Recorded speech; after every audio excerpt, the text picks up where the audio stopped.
বিএনপির পক্ষ থেকে বলা হচ্ছে যে একই দিনে জাতীয় নির্বাচন এবং গণভোট আয়োজন করা সম্ভব। সালাউদ্দিন আহমেদ তার মানে গণভোটের বড়ি গিলছে বিএনপি। এখন এইটা গিলেও কিন্তু শান্তি নেই। শান্তি নেই এই কারণে জামাত বলতেছে গণভোট আগে হইতে হবে, আর বিএনপি বলতেছে একই দিনে হবে। দেখেন বিএনপি শিফট করলো, কিন্তু আগে বলা হচ্ছিল যে জুলাই সনদের ব্যাপারে সব রাজনৈতিক দলগুলো একটা সমঝোতা হবে, তারপরে নির্বাচন হবার পর নির্বাচিত সংসদ 2 বছরের মধ্যে এটা বাস্তবায়ন করবে ধীরে ধীরে পর্যায়ক্রমে। কিন্তু এটা সেই অবস্থানে থাকতে পারেনি নির্বাচন অনুষ্ঠানের ব্যাপার। বিএনপি প্রথমে বললো ডিসেম্বর, সেখান থেকে সরে যেয়ে চলে গেল মানে ফেব্রুয়ারিতে। এই যে ধাক্কায় ধাক্কায় অবস্থান যে বিএনপি সরতেছে, এটা কিন্তু বিপদ। নির্বাচনটা আমাদের আরো আগে হয়ে যাওয়ার কথা ছিল। ডক্টর মোহাম্মদ ইউনূস যেদিন ক্ষমতায় আনছে সেখান থেকে ঊর্ধ্বে 6 মাস, অনেকটা নেপালের মতন। এই যে টানতেছে, এখন দেখেন নাহিদ ইসলাম কি বলতেছে যে উপদেষ্টারা সেফ এক্সিট পাবে না, হ্যাঁ সেফ এক্সিট নিতে হবে, তারপরে তারা বেইমানি করছে, করছে তা করছে। এই যে কথাবার্তাগুলো, তার মানে উপদেষ্টা পরিষদকে বিতর্কিত করতেছে। এখানে কিন্তু বিতর্কিত আমি যতটুকু বুঝি যে হাতে গোনা 4-5 জন হয়তো নানান রকম কর্মকাণ্ডে জড়াই গেছে। তারা মনে করতেছিল যে এই ইউনূস সরকার যতদিন আছে তার উপর মানে কি বলে শহর হয়ে লম্বা সময় থাকা যাবে, কিন্তু এখন বুঝতেছে থাকা যাবে না। তো না থাকার কারণে শেষ বেলায় অনেক কিছু করছে। তারা এই পতিত সরকারের বহু লোকদের মানে সম্পদ রক্ষা করার চেষ্টা করছে। একজন উপদেষ্টার স্বামী শুনলাম যে সে নাকি ওই নসরুল হামিদ বিপুল পরিমাণ সম্পত্তির ইজারা নিছে, মানে সেগুলি ঠেকাচ্ছে। হ্যাঁ, যাই হোক, আমার কাছে প্রমাণ নেই, আমি এগুলির নাম ওই বললাম না, কিন্তু ইঙ্গিত দিয়ে গেলাম যে এগুলি যদি সত্য হয় দুঃখজনক হবে। তো এই কারণে কেন এক্সিট নিতে হবে, সেফ এক্সিট নিতে হবে? কারণ এমন কর্মকাণ্ড করছে যে পরবর্তী যে সরকার যারা আসবে তারাও তাদেরকে রেহাই দিতে পারবে না।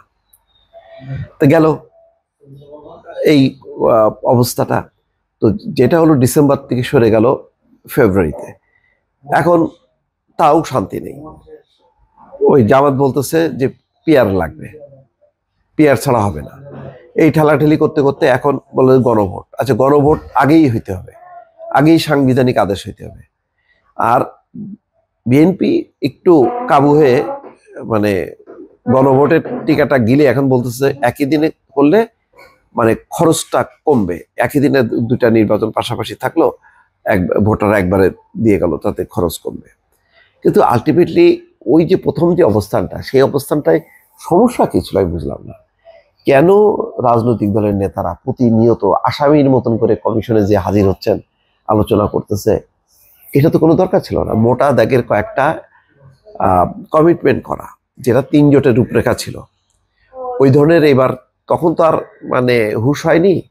এরশাদের 9 বছর ওই পুরো গণতান্ত্রিক একটা শাসন ব্যবস্থার মধ্যে দিয়ে কিন্তু এরশাদের স্বৈরশাসন, আমরা যতই বলি না কেন, মিলাই দেখেন এরশাদের শাসনামল আর হাসিনার শাসনামল, এটা ছিল ফ্যাসিস্ট শাসনামল। বরং ওই সময় যে আমরা এরশাদের শাসনামলকে ফ্যাসিস্ট বলতাম, এটা লজ্জাজনক, এটা ভুল। ইতিহাস এখন ভুল প্রমাণ হবে যে এরশাদ ফ্যাসিস্ট ছিল না, কিন্তু করার উপায় ছিল না, সে যেহেতু সামরিক বাহিনীর থেকে আসছে।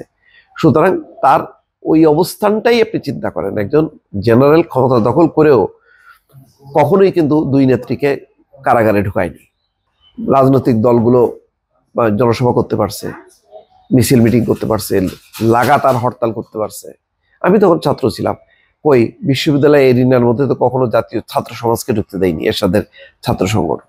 তাও তো মানে একটা গণতান্ত্রিক অধিকার ছিল। আর হাসিনার আমলটা মিলায় দেখেন, আমি ভাই এত পণ্ডিত ব্যক্তি না, একটু মিলায় দেখেন ওই আমলটা কেমন ছিল আর এই আমলটা, এটা তো খুব বেশি ব্যবধান না। আমাদের মতন লোকগুলি এখনো অনেকে বেঁচে আছে। যাই হোক, এখন ব্যাপারটা হলো অঙ্গীকারটা দরকার ছিল। সেই অঙ্গীকারের ভিত্তিতে যদি জামাত ক্ষমতায় যায়, জামাত বাস্তবায়ন করবে, বিএনপি গেলে বিএনপি। আর যদি না করে তাহলে কি? না করলে তো ওই যে তখন দিল্লির কথা চিন্তা করতে হবে, জনগণ আবার ফুসে উঠবে। তবে সেদিন যেটা বলছে মুজিবুর রহমান মঞ্জু, তার সাথে আমি একমত যে জুলাই সনদ বাস্তবায়িত নইলে আর একটা গণঅভ্যুত্থানের চেতনা আমরা নিজেরা শেষ করে দিছি, জনগণের কে এত বেশি হতাশ করছি। এই হতাশ জনগোষ্ঠীকে আবার জাগায় তোলা খুব কঠিন। হইতে পারে বিচ্ছিন্ন ওই যে ইনকলাব মঞ্চ, তারপর কি কি আছে না ইনকলাব বাহিনী, ওরা হয়তো কিছু শোডাউন করবে, ওটা বিচ্ছিন্ন, ওটা এনসিপিও করে, ওটার পিছনে কোনো মানুষের কোনো ইয়ে নেই। যাক, এটা তো আর গণঅভ্যুত্থান না। গণঅভ্যুত্থানের এটা হলো ভোট। আমি বারবার বলি ভোট, ভোটটা সুষ্ঠু আবার নিরপেক্ষ হইতে হবে। জানি না কি হবে শেষ পর্যন্ত, এইভাবে চলতে চলতে।